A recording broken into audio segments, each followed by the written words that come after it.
All right, guys, we have part number 105300. First of all, we open this thing, you're going to see the controller here. We can go ahead and pull this out. You see the dial for all your different modes. Let's go ahead and get the mount also. This will have a metal piece on the back. You can take it, you can mount it over to your air vent. I'll show you that in a minute. This right here, this is the brains of the unit. We've got that piece right there. That is what's actually controlling this thing. This is the controller for it. And we've got our wiring harnesses. Let's jump into this install. All right, first thing you're going to want to do, you're going to take this, plug this in here. This is the accelerator pedal cable. This is what's going to actually plug the unit into your accelerator pedal down there. This USB cable is going to go to your control module. So this goes to the head here, so you can actually control it. I'm not going to plug that in right this second. So what I'm going to do is I'm going to get down here under the dash and show you where this thing plugs in. It's quite simple. First thing we're going to do is we're going to lift this little red tab here. Take it, pull it up. Then underneath that tab, there is another little tab that you push down on. Push down on that little black piece right there, and it should release.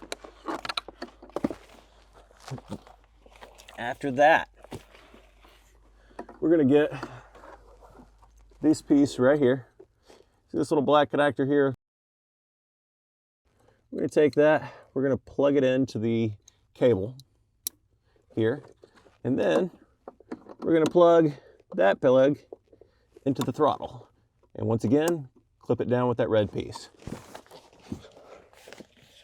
After that, what we're going to need to do is we're going to need to secure this up underneath. We do have zip ties that you can use to go in and zip tie it up here. Now that we've got that installed, we've got our USB cable here. Before we plug it in, what we're going to do is we're going to take the adhesive off the back of this. It's a little metal piece right here. We're going to stick it on the back of the React right there in the middle.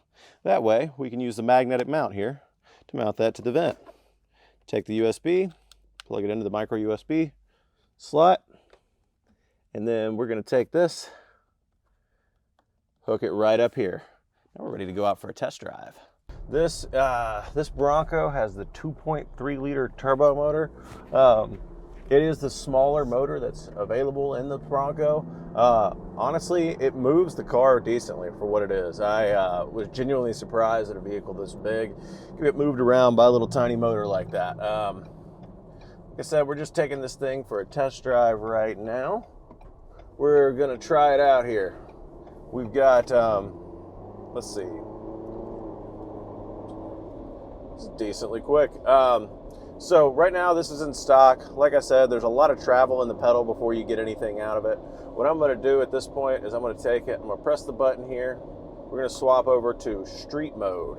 And then once you get it into street, you immediately notice that you don't have to put your foot as far into it to actually get the thing going. I barely do any throttle press and I actually get this vehicle rolling, and we can even turn it up from there. You take the knob, you can dial it up.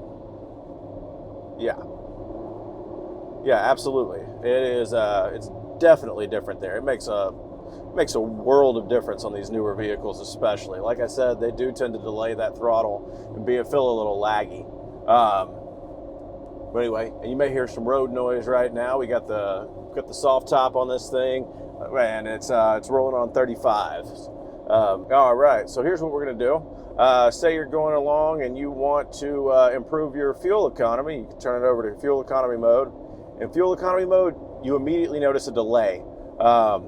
Basically what this is going to do is, I'll tell you what, it actually, there we go, turn it down. This is going to almost train you to drive with a little bit lighter of a foot. You can go and actually improve your fuel economy in this mode. We've got this thing going now. Yeah, you definitely feel the delay there. Also, one of the things I wanted to talk to you about, we have several different modes on here. You've got your crawl mode. Crawl mode is awesome when you're out there on trails. You're bouncing around everywhere. You're going over rocks, all that fun stuff. Your foot is bouncing around on that throttle. What the crawl mode does is it takes some of those inputs. It's able to sense that you are putting in too many inputs at once, and it actually removes some of those to smooth your throttle out. It's a super awesome function. It works great on any sort of rough terrain. Even man, when you're driving on wet roads like we are today. Now then, inevitably you're going to get to the point where you're going to get to some mud, sand. You can set it to this mode when you want to have some immediate launch. When you're stuck like that, the thing you want to do, you want to hit that throttle and you want to absolutely go. So we are going to do that here in a minute as soon as I get done with this red light.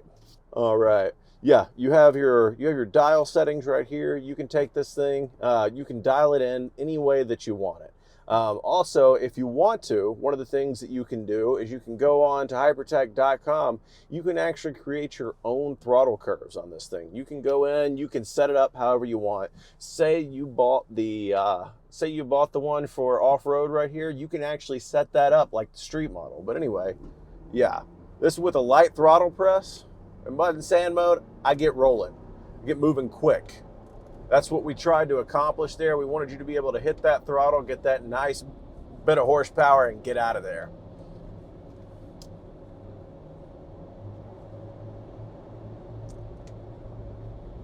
Yeah, honestly, man, this thing drives really well. All right, I'm gonna switch it back over to stock. It is, the delay is back in the throttle now. One of the safety features that we put in place on this thing is you cannot adjust it when you're over 30% throttle. So if you're going down the road and, man, say your kid reaches over, turns the knob while you've got the throttle down, and, you know, you don't want that type of reaction from the vehicle. So we limited that to keep you guys safe and secure. Speaking of safety features, this thing has a built-in bypass. If for some reason anything on this unit should ever fail, what it's going to do is it's just going to bypass the circuits there and go back to factory throttle. Another feature of this is that you can actually disconnect this head unit while you're driving. It's going to save those settings. So if I want to disconnect it, hide this, hide that, I get everything set up like I want it to, and I don't need to change it, then yeah, you can disconnect it and put it away and keep it out of sight. And I've got this back over into street mode now. Definitely feels a lot better.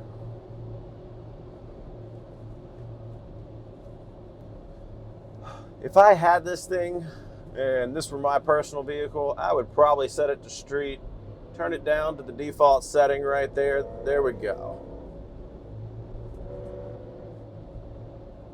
Yeah, that's perfect for daily driving. Street setting, take it, put it on the default line there. It feels really good. This one's got the 2.3 liter motor. It is the smaller of the motors. I'd love to drive one with the 2.7. Have a little bit more power there. The React is going to work on that thing great too, because you can use the same one on the 2.7 liter.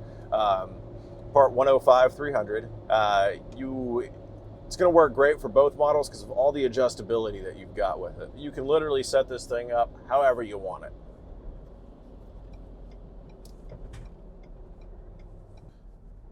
That was a great test drive. I really like the React. Like I said, a lot of these newer vehicles have that throttle delay, and man, it helps eliminate that. Helps the vehicle to drive like you feel it should drive. You know, yeah. It's man. This new 2021 Bronco is absolutely awesome. I'd encourage you guys, if you get the chance, to go out and try to drive one of these things. They're an absolute blast, and even better with the React.